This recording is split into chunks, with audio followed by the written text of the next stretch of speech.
आइए देखते हैं ट्रांसफार्मर से संबंधित महत्वपूर्ण क्वेश्चन भाग 1 में। आइए देखते हैं पहला क्वेश्चन क्या है। ट्रांसफार्मर एक खालिस्तान डिवाइस है, तो यह कैसी डिवाइस है? तो यह स्टैटिक डिवाइस है या फिर इसमें कोई मूविंग पार्ट होता है? तो इसमें कोई भी मूविंग पार्ट नहीं होता ट्रांसफार्मर के अंदर, इसीलिए इसको स्टैटिक डिवाइस कहा जाता है। तो इसका राइट आंसर है स्टैटिक डिवाइस। आइए देखते हैं सेकंड क्वेश्चन क्या है। ट्रांसफार्मर की कोर कौन सी मटेरियल की बनी होती है? तो इसमें ये बताना है हमें कि जो ट्रांसफार्मर जो बना होता है उसके अंदर जो कोर जो बनी होती है वह कौन से मटेरियल की बनी होती है। तो इसमें है cold rolled grain oriented steel, इसकी बनी होती है ये ट्रांसफार्मर कोर। आइए देखते हैं अगला क्वेश्चन क्या है। ट्रांसफार्मर के अंदर कौन सी मात्रा नहीं बदलती? जैसे कोई भी राशि है, जैसे फ्रिक्वेंसी है, पावर है, वोल्टेज है, करंट है, तो ऐसी कौन सी मात्रा है, कौन सी राशि है जो ट्रांसफार्मर के अंदर नहीं बदलती? जैसे हम इनपुट में देते हैं वैसे ही हमें आउटपुट में मिल जाती है। तो ऐसी कौन सी चीज़ है जो ट्रांसफार्मर के अंदर बदलती नहीं है? तो इसमें है फ्रिक्वेंसी और पावर। फ्रिक्वेंसी और पावर ट्रांसफार्मर में नहीं बदलती। जैसे इनपुट में होती है फ्रिक्वेंसी वैसे ही आउटपुट में होती है। जैसे वोल्टेज बदल जाती है और करंट भी बदल जाता है। आइए देखते हैं अगला क्वेश्चन क्या है।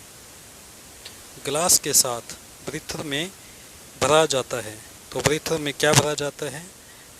ग्लास के साथ तो ब्रीथर में सिलिका जल भरा जाता है, जो कि बहुत ही महत्वपूर्ण पार्ट होता है। और इसके जो ऑयल जो डाला जाता है ट्रांसफार्मर में, उसके नमी को सोखने के लिए सिलिका जल को ब्रीथर के अंदर डाला जाता है, ताकि ऑयल में किसी प्रकार की नमी ना हो। यदि नमी होती है तो ट्रांसफार्मर के ख़राब होने के चांसेस ज़्यादा हो जाते हैं। आइए देखते हैं अगला क्वेश्चन क्या है। सूखी अवस्था में सिलिका जल का रंग कैसा होता है?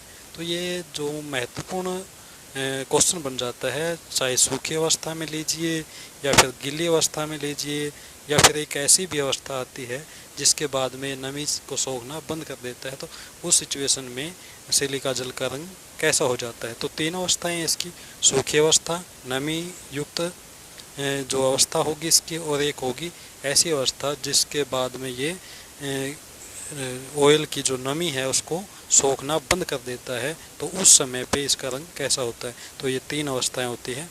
तो सूखी अवस्था में सिलिका जल का रंग कैसा होता है? नीला होता है। आइए देखते हैं अगला क्वेश्चन क्या है।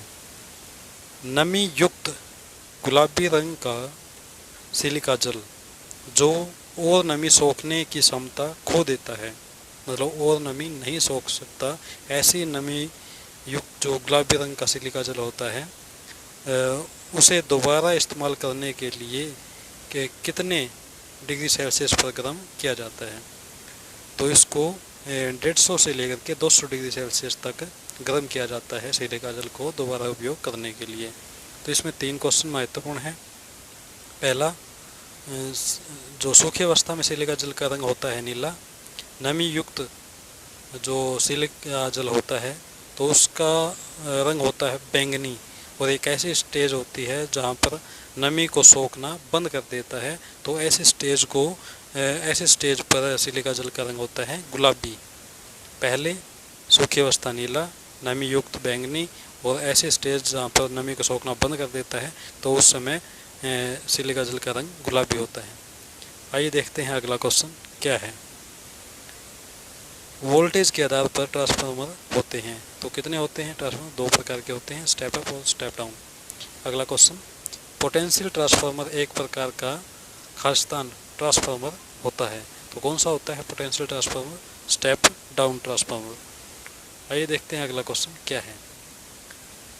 2 ट्रांसफार्मर को समांतर चलाने या फिर पैरेलल चलाने के लिए कौन सी शर्त अनिवार्य नहीं होती? तो कौन सी नहीं होती? KVA rating. KVA rating same ना हो तो भी काम चल जाएगा, लेकिन आवश्यक शर्त कौन कौन सी होती है?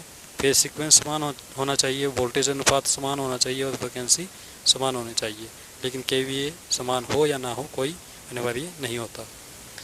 आइए देखते हैं अगला क्वेश्चन क्या है। ट्रांसफार्मर में कौन सा लॉस नहीं होता? तो ट्रांसफार्मर में कौन सा लॉस नहीं होता? फ्रिक्वेंसी फ्रिक्शन लॉस नहीं होता, घर्षण लॉस नहीं होता, क्योंकि इसमें कोई भी मूविंग पार्ट नहीं है।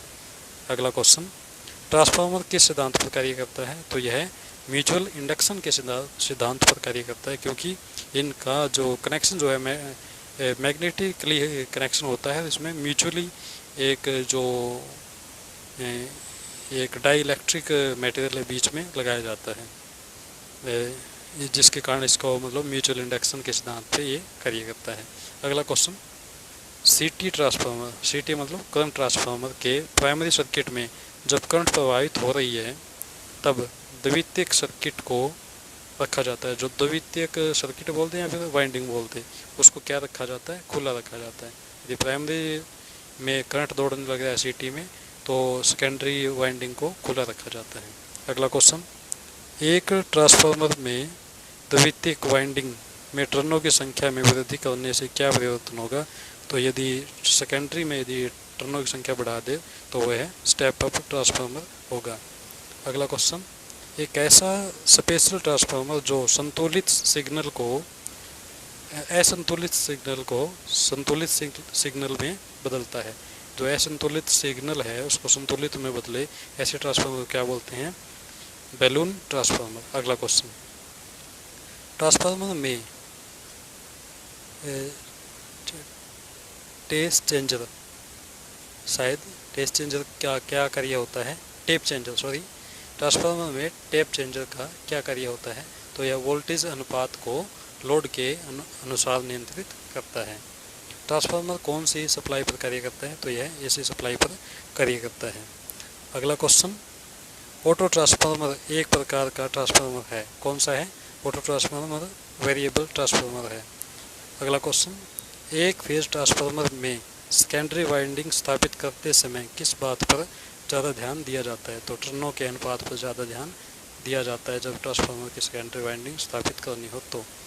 ट्रांसफार्मर में ब्रीथर का क्या कार्य होता है? तो ट्रांसफार्मर में ब्रीथर का कार्य होता है